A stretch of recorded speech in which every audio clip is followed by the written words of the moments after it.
I never thought my own mother would be the one who learned exactly where I was broken and decided to press there every time she wanted control.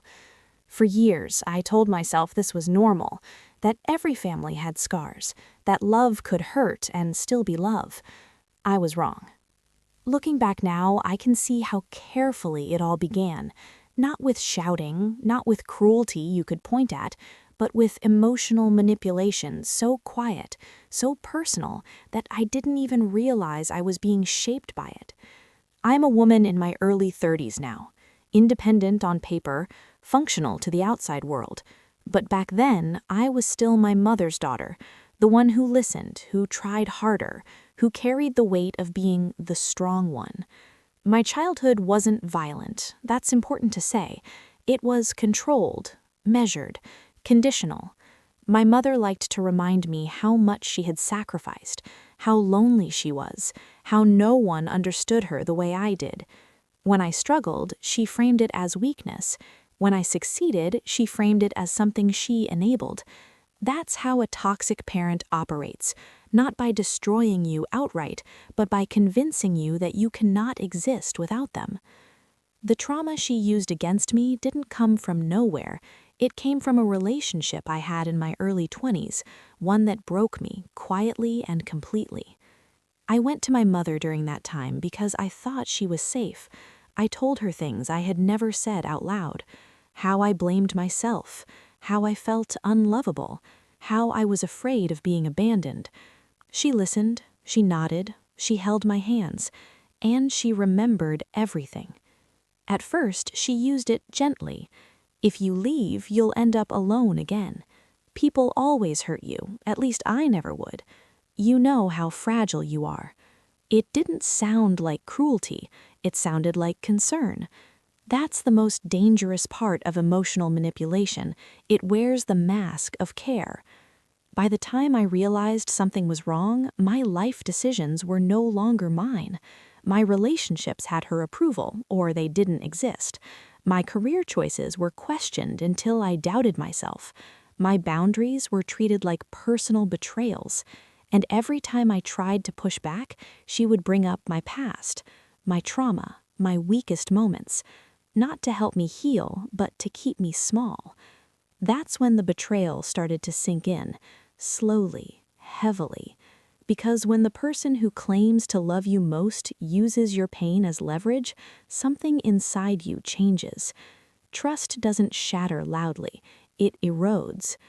I didn't want revenge then, I just wanted peace. But peace isn't possible when someone benefits from your brokenness. And I didn't yet understand that my mother had built her entire sense of power on the belief that I would never leave her. Not emotionally, not mentally, not ever. That belief was about to cost her everything. The manipulation didn't explode, it crept. That's what made it hard to name, hard to fight, hard to leave. At first, it showed up in conversations that left me confused instead of angry. My mother would ask innocent questions that somehow made me doubt my own memory. "Are you sure that's what happened? I don't remember you saying that. You've always been sensitive." That's how gaslighting works, not by telling you you're wrong, but by making you unsure you're right. Every time I tried to establish a boundary, she treated it like a personal attack. If I didn't answer a call immediately, she assumed something was wrong. If I spent time with friends, she questioned their intentions. If I dated someone new, she warned me I was repeating my past mistakes. She never raised her voice. She never threatened me. She just reminded me again and again that I was vulnerable. This was emotional manipulation refined into routine, and coming from a toxic parent, it felt impossible to challenge without feeling ungrateful. The first time I noticed something was truly off was when she began sharing my trauma with others. Not openly, not in a way that sounded malicious. She would mention it out of concern. To my aunt, to a family friend, to someone I had just met. "She's been through a lot," she'd say, glancing at me. "She struggles sometimes." I'd feel exposed, smaller, like my pain no longer belonged to me. When I confronted her privately, she laughed it off. "I was just explaining why you get emotional. I'm protecting you. You know how you are." That's when the betrayal started to feel abstract, because protection doesn't humiliate. Love doesn't weaponize vulnerability. Still, I stayed. I told myself she didn't mean it, that she was afraid of losing me, that mothers do strange things when they care too much. Meanwhile, my confidence eroded. I began second-guessing my decisions. I delayed opportunities because she said I wasn't ready. I avoided relationships because she said I couldn't handle disappointment. And the cruel irony was this: the more unstable I felt, the more she leaned in. More advice, more control, more reminders of who I used to be at my worst. It became a loop. She would trigger my insecurity, then comfort me for feeling insecure, then use that comfort as proof that I needed her. That's the invisible cage of emotional manipulation. You don't see the bars until you stop trying to leave. The moment that changed everything didn't come with shouting. It came with a sentence she didn't think I would ever question. We were sitting at the kitchen table when she said casually, "You know, without me, you'd fall apart." She smiled when she said it, like it was a fact, like it was love. Something inside me went quiet, because in that moment I realized she wasn't afraid of my trauma, she was relying on it. And when someone needs you broken to feel powerful, they will never let you heal.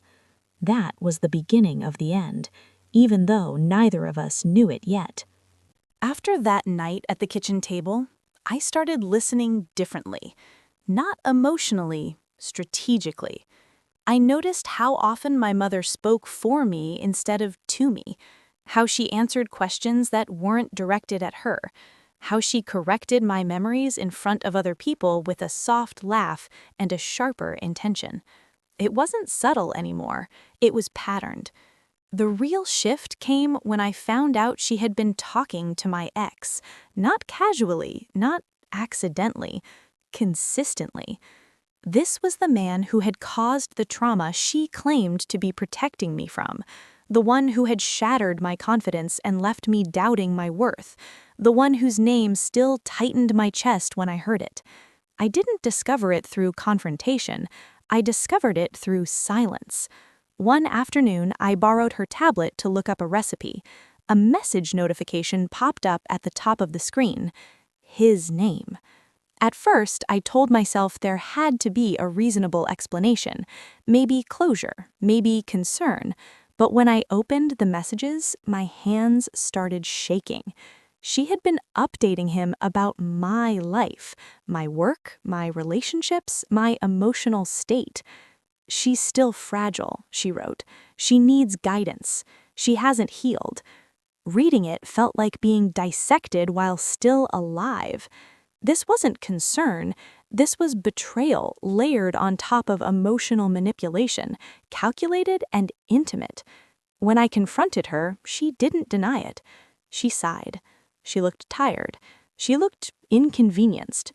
"I was trying to understand you better," she said. "He knows how you get." I was helping. Helping. That word echoed in my head for days. A toxic parent doesn't see boundaries as lines, they see them as obstacles, and my trauma had become her access point. She knew exactly which insecurities to activate, exactly which fears would keep me close, exactly how to frame her control as care. I realized then that my healing terrified her, because if I healed, I wouldn't need her version of protection. If I healed, her influence would fade. If I healed, she would lose her role as the savior. That's when the story changed. Not outwardly. I didn't scream, I didn't accuse her in front of others, I didn't cut contact. I did something quieter. I stopped explaining myself. I stopped defending my decisions. I stopped sharing my inner world. She noticed, of course. She asked if I was hiding something. She warned I was isolating myself. She reminded me how badly things had gone for me before. But this time, her words didn't land the same way. Because once you see the strings, the puppet never moves the same again. I wasn't planning revenge yet, not consciously. I was planning freedom. And freedom, I was learning, required patience. Because when someone has built their power on your pain, the most devastating thing you can do is stop bleeding where they expect wounds. The breaking point didn't arrive with a scream, it arrived with a favor. My mother asked me to attend a small family gathering she had organized. Nothing formal, just dinner. She said she wanted to clear the air and help everyone understand each other better. That alone should have warned me. I went anyway. Halfway through the evening, the conversation shifted, slowly, deliberately, toward my past, my failed relationship, my anxiety, the years I had struggled to put back together. I hadn't brought it up, she had. At first, it sounded sympathetic. "She's come a long way," my mother said, placing a hand on my arm, "but she still has moments." Moments. Then she began filling in details I had never agreed to share. How I used to cry for hours, how I couldn't make decisions on my own, how I needed constant reassurance. Each sentence felt like something being peeled away in public. I looked around the table and realized something terrifying. They weren't hearing my story, they were hearing her version of my weakness. That was the moment the betrayal fully crystallized. I felt myself shut down, not out of fear, but clarity. This wasn't accidental, this wasn't concern, this was control. When I finally spoke up and said, calmly, "I didn't give permission for you to share that," the room went quiet. My mother smiled. "I'm your mother," she said. "I don't need permission." That sentence broke something permanent, because it confirmed everything I had been afraid to admit. My trauma wasn't something she wanted me to overcome, it was something she wanted access to. A toxic parent doesn't fear your pain, they fear your independence. I stood up and left without another word. In the car, I didn't cry, I didn't shake, I felt empty. Later that night, she called me over and over, then texted, then left a voicemail. Her voice was different now. Not concerned, not gentle, accusatory. "You embarrassed me. You made people uncomfortable. I was just trying to help you." That was the final stage of emotional manipulation, rewriting the harm as generosity. I didn't respond. For the first time in my life, I didn't rush to fix her feelings. The next morning, something shifted inside me. I wasn't angry, I wasn't heartbroken. I was resolved. I realized that if I confronted her directly, she would deny, deflect, and turn herself into the victim. If I cut her off suddenly, she would paint me as unstable, and people would believe her. So I chose a third path: silence, distance, preparation. This wasn't about rage, this was about reclaiming my narrative. I knew then that any revenge worth having wouldn't look like punishment. It would look like truth, arriving at the exact moment she could no longer control it. And I was willing to wait. I didn't disappear overnight.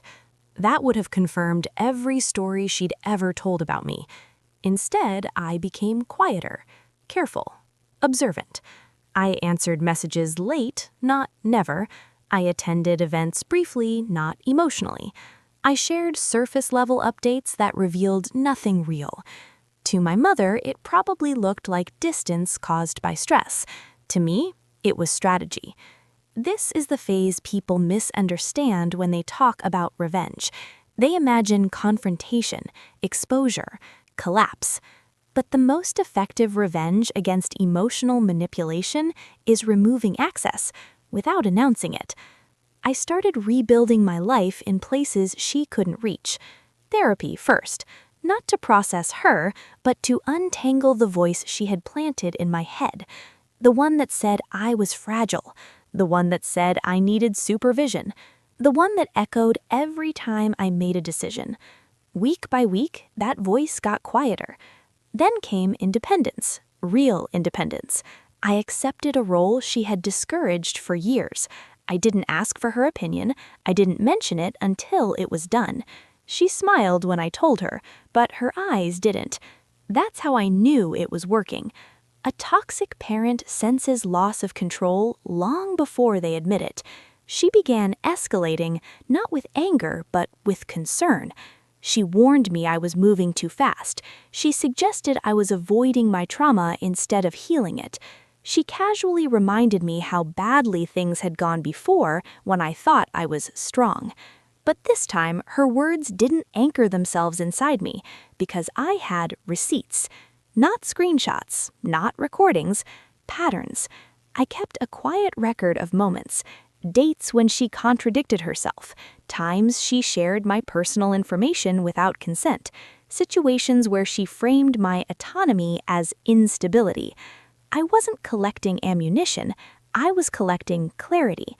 The more stable I became, the more unstable her narrative sounded.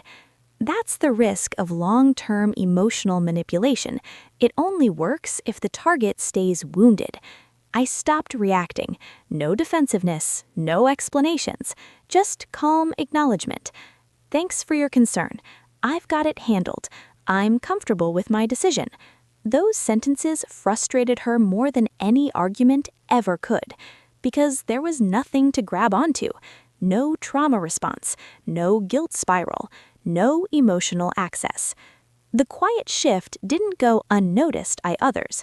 Family members began coming to me directly instead of through her. Friends noticed I seemed grounded, not fragile. Stories about me stopped matching reality.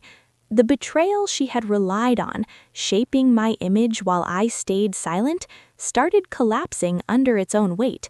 She tried one last tactic. She positioned herself as the victim, told people she was worried I was pulling away, that therapy was changing me, that she felt shut out. But concern without evidence sounds hollow, and control without compliance looks like insecurity. I didn't need to expose her. I didn't need to accuse her. I just needed to keep living well, publicly, calmly, consistently. Because the most devastating revenge isn't destruction. It's proof that you were never what they said you were. And soon, karma would do the rest without my help. Karma didn't arrive dramatically. There was no confrontation, no public downfall. It arrived quietly, the same way her control had. The first sign was how often people stopped taking her version of events at face value. When she spoke about me, she still used the same language. She's fragile, she struggles, she needs guidance. But now, people hesitated because they had seen me. They had watched me show up consistently. They had spoken to me directly. They had noticed the calm confidence that didn't match the image she kept presenting. A story repeated too long without evidence starts to sound rehearsed. That's the thing about emotional manipulation. It depends on isolation. Once perspectives multiply, the illusion cracks. The real turning point came during a family situation that had nothing to do with me. There was a disagreement over finances, nothing dramatic, just decisions that needed clarity. My mother inserted herself, as usual, positioning herself as the one who knew best. Only this time, someone questioned her. Not aggressively, just calmly. Is that what actually happened? Did she say that herself? Why don't we ask her directly? Those questions had never been asked before.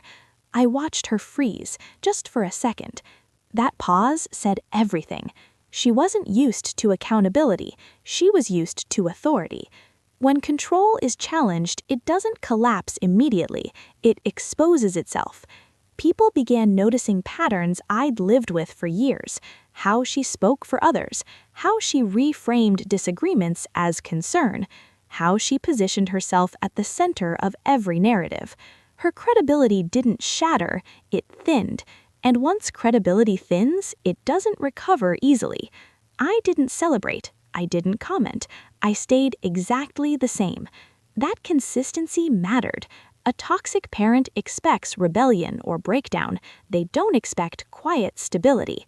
She tried to pull me back into old dynamics, asked for more time, pushed for emotional conversations, brought up memories meant to soften me, but I didn't engage because the moment I stayed calm while refusing control, her tactics lost their effect.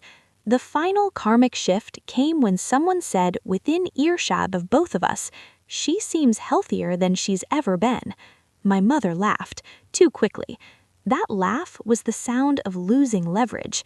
The betrayal she had built power on, sharing my trauma, shaping my image, keeping me dependent, no longer worked, because trauma stops being currency once it's healed. I didn't win by exposing her.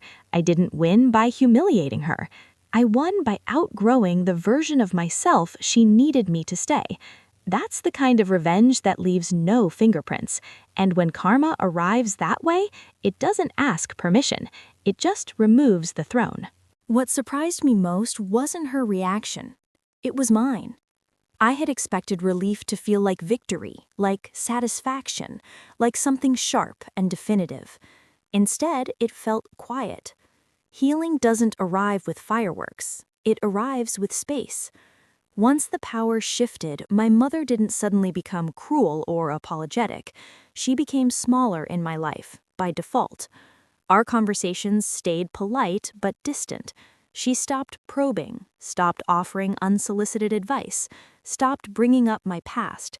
Not because she understood the damage she had caused, but because it no longer worked. And that was enough. I didn't need a confession. I didn't need closure in the way movies promise it. The absence of emotional manipulation was its own kind of peace. Therapy helped me name what had happened without demonizing her. That was important, because a toxic parent isn't always a villain. Sometimes they're someone who never learned how to exist without control. Sometimes they confuse fear with love and authority with care.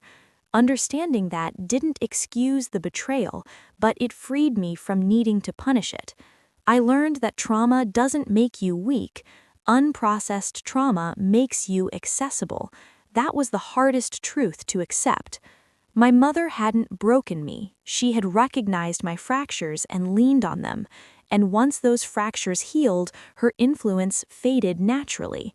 That's the part people rarely talk about when they discuss revenge. The goal isn't to hurt back. The goal is to make harm irrelevant. I set boundaries without announcements.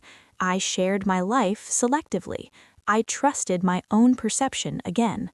Slowly, the voice in my head stopped sounding like hers.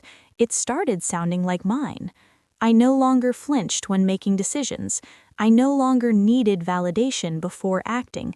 I no longer feared becoming too much or not enough. That's when I understood something critical.